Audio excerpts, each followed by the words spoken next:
سب سے بڑی تیاری کیا ہے کہ اپنے دلوں کو صاف کر کہ جس دل میں نفرت ہو، بغض ہو، کسی کے لیے غصہ ہو، کسی کے لیے کیا کیا جذبے ہوں، دل صاف کرنا. ہمارے گھروں میں روزانہ جھاڑو ہوتا ہے، یہاں مدرسے میں روزانہ صفائی ہوتی کہ نہیں ہوتی؟ کیونکہ دنیا کی اصل گندگی ہے تو جھاڑو ہاتھ سے نہیں چھوٹ سکتا.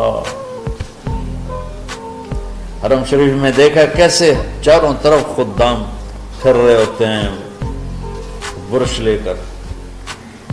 تمہارے مولوی شاہد صاحب بھی ایک دفعہ وہاں خدام حجاج میں گئے، میں نے ان کے ہاتھ میں برش دیکھا. وہی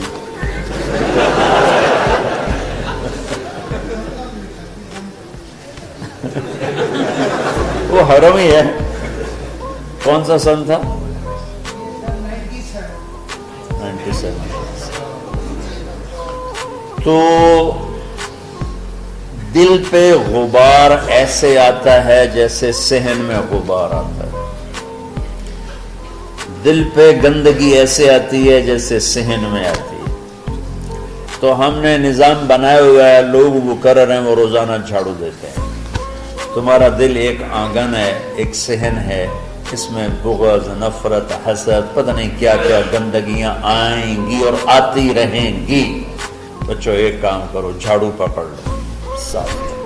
یا اللہ معاملہ تجھ سے کرنا ہے، لوگوں سے نہیں. کسی نے برا کہا، کسی نے غیبت کی، کسی نے گالی دی، کسی نے دھکا دیا، کسی نے حق مارا، کسی نے کچھ کیا. یا اللہ تیرے سبب میں نے اپنے دل کو سب سے صاف کیا، میں نے اپنے دل کو سب سے صاف کیا. یہ اتنی بڑی عبادت ہے کہ بڑے بڑے نفلوں والے، تہجد والے، حج عمرے روزے والے تمہیں نہیں پکڑ سکے، کیونکہ اس کا کرنے والا دنیا میں کوئی نہیں.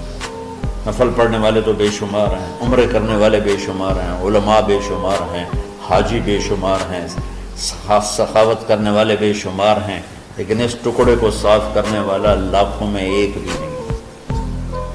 مشکل کام، آپ یہ سیکھ لیں. صاف کرو، صاف کرو، صاف کرو. یہ رمضان کی سب سے بڑی تیاری اور علم کو حاصل کرنے کی سب سے بڑی چابی ہے کہ اپنے دل کو کھلا کر لو. کوئی چیز خالی ہوگی تو کچھ آئے گا.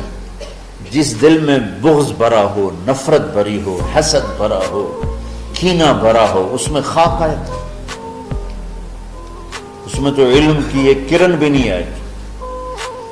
زبان سے چاہے جتنے مرضی موتی بکھیرے، دل اس کا اندھا ہو. لا تعمل ابصار ولكن تعمل القلوب التي في الصدور. یہ آنکھوں سے اندھے نہیں، دل سے اندھے ہیں. تو بچوں اپنے دل کو صاف کرنا. تو کتنی مشہور حدیث ہے، آپ نے کہا اس دروازے سے ایک جنتی آ رہا. ایک انصاری صحابی داخل ہوئے، جوتا ہاتھ میں، داڑھی میں وضو کا پانی. اگلے دن اس دروازے سے ایک جنتی آ رہا ہے، تو ایک صحابی آئے، ہاتھ میں جوتا، داڑھی میں وضو کا پانی. وہی صحابی اگلے دن اس دروازے سے ایک جنتی آ رہا ہے، تو وہی صحابی 3 دن جنت کی بشارت لی ہوئی. اس صحابہ کی جماعت میں ایک شخص ہیں جن کا نام ہے عبداللہ بن عمرو بن عاص. ان سے بڑا عبادت گزار صحابہ میں کوئی نہیں تھا، نہ سابقین میں، نہ متاخرین میں، نہ پہلوں میں نہ بعد والوں میں. ان کی عبادت کیا تھی؟ ساری رات جاگنا، سارے دن کا روزہ، اور ایک ختم قرآن صبح سے شام. اتنی اللہ نے طاقت دی تھی. پھر وہی غلوب والی بات آ گئی، ایکسٹریم ہونے والی بات آ گئی. ان کی شادی والی رات حجلہ عروسی میں داخل ہو رہے ہیں، دلہن کے کمرے میں داخل ہو رہے ہیں، اور مصلی بچھا کے اللہ اکبر، اور دیر نفل پہ نفل، دیر نفل پہ نفل. ان کی بیگم نے دیکھا تو وہ بھی خیر کا زمانہ تھا، انہوں نے بھی وضو کیا اور پیچھے مصلی بچھا کے وہ بھی فجر تک نفل پڑھتے رہے. صبح ہوئی تو حضرت عمر بن عاص رضی اللہ عنہ نے پوچھا، بیٹی رات کیسی گزری؟ کہا جی ماشاءاللہ آپ کے بیٹے تو بڑے عبادت گزار ہیں، ساری رات نفلوں میں ہی گزری۔ تو وہ ان کو شکایت کر دی۔ حضرت عمر بن عاص کو اتنا غصہ چڑھا، ان بیٹے کو تو کچھ نہیں کہا، کتنی حکمت کی بات ہے، سیدھے گئے اللہ کے نبی کے پاس، یا رسول اللہ یہ عبداللہ دیکھیں کیسا نادان ہے، اس کی شادی کی ساری رات نفل پڑھتا رہا۔ تو آپ کہتے ہیں ماشاءاللہ ماشاءاللہ کتنی بڑی بات، نفلوں میں گزر گئی، رات بھی نفلوں میں گزر گئی۔ جیسے بعض وہ تبلیغ والے کہتے ہیں بچے کی ٹانگ ٹوٹ گئی پھر بھی گشت نہیں چھوڑا، کیسے احمقانہ باتیں کرتے ہیں۔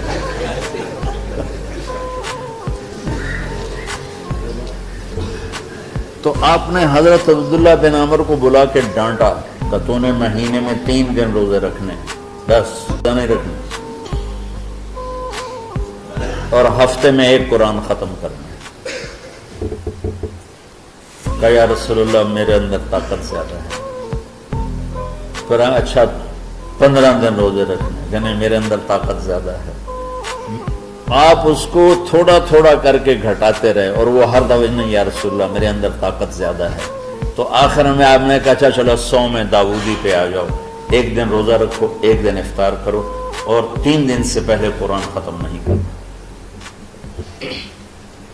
تو آپ نے اس کو پیچھے کیا۔ یہ بیٹھے تھے اس محفل میں، ان کے دل میں آیا کیا یہ بزرگ مجھ سے زیادہ عبادت کرتے، رات میں ساری جاگتا ہوں، دن روزہ رکھتا ہوں، 1 ختم کرتا ہوں، تو جنت کی بشارت تو مجھے ملنی چاہیے تھی، ان کو کیسے مل رہی؟ یہ کسی کتاب میں نہیں لکھا کہ یہ ان کا جذبہ تھا، لیکن جو کہ میں ان کی سیرت کو جانتا ہوں تو مجھے خیال آتا ہے کہ ان کی نفسیات میں یہ بات آئی ہوگی، چونکہ صرف انہی کو خیال آیا کہ میں جا کے دیکھتا ہوں کہ یہ بزرگ کیا کرتے ہیں۔ تو ان کے پاس پہنچ گئے، چاچا ذرا، وہ ادھیڑ عمر تھے، چاچا وہ میرے ابا تھوڑے ناراض ہیں، تو کچھ دن آپ کے پاس گزار لوں کا، بیٹا بسم اللہ آ جاؤ۔ اب رات ہوتے ہی عشاء کی نماز پڑھ کے انہوں نے جلدی سے چادر اوپر لی اور یوں سراغ کر کے ان چاچے کو دیکھنے لگے کہ اب یہ کیا ساری رات سجدہ کرے گا، اور ساری رات روتے روتے روتے روتے مصلی گیلا ہو جائے گا، یا ساری رات رکوع کرے گا، ساری رات قیام کرے گا، ساری رات قرآن پڑھے گا، اس تصور سے یوں دیکھ رہے۔ اور وہ بزرگ صحابی تشریف لائے، سرانے پہ سر رکھا، اللہم بسمک اموت و احیا، ہو گئے۔ اب یہ دیکھ رہے ہیں ابھی اٹھیں گے، ابھی اٹھیں گے، ابھی اٹھیں گے، فجر کی اذان پہ اٹھے۔ اب یہ تو حیران پریشان ہو گئے کہ یہ کیا؟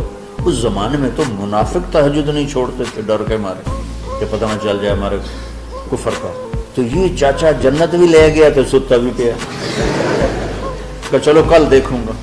اگلی رات پھر چادر سر پہ کر کے اور یوں سوراخ کر کے لیٹے ہوئے اور دیکھ رہے۔ چاچا پھر تشریف لے اور سرانے پہ سر رکھا، اللہم بسمک اموت و احیا، ہو گئے۔ فجر کی اذان پہ اٹھے، یہ اور پریشان ہو گئے کہ میرا نبی کا فرمان تو سچا ہے، اس میں تو شک بھی کفر ہے، لیکن عمل کیا ہے جس پر اس کو جنت کی بشارت ملی؟ 2 رکعت نفل بھی نہیں۔ اور آج کے دور میں تم میں سے ماشاءاللہ اکثر بچے تہجد پڑھتے ہیں کہ 1 رات اور دیکھوں گا، اللہم بسمک اموت و احیا، ساری رات۔ تیسری رات پھٹ پڑے عبداللہ بن عمر، کہنے لگے چاچا میری ابا سے کوئی لڑائی نہیں تھی، 3 دن میں تیرے بارے میں سنتا رہا، جنتی جنتی جنتی۔ میں دیکھنے آیا تھا کہ آپ کیا کرتے ہیں، آپ تو کچھ بھی نہیں کرتے ہو، ساری رات سوتے رہتے ہو، اب کیا کرتے ہو؟ میں کہا بیٹا یہی ہے جو تم نے دیکھا ہے۔ اب ان کو سمجھ میں نہیں آ رہا کہ یہ جوڑ کیسے بٹھاؤں، ادھر جنت کی بشارت، ادھر ساری رات خراٹے، اب یہ اس میں جوڑ کیسے بٹھاؤں؟ نبی کی بات تو غلط ہو نہیں سکتی۔ تو اب وہ نا ایسے نا بڑے بے دل سے ہو کر واپس مڑے، پتہ نہیں کی چکر ہوئے گی کوئی گل۔ جب وہ دروازے تک پہنچے تو کہنے لگے بیٹا ادھر آنا، واپس آ گئے۔ اب میں تمہیں اصل راز کی بات بتاتا ہوں۔ کیا ہے؟ تو یہاں ہاتھ رکھا، کہا یہ جو دل ہے نا اس میں کسی انسان کی نفرت نہیں۔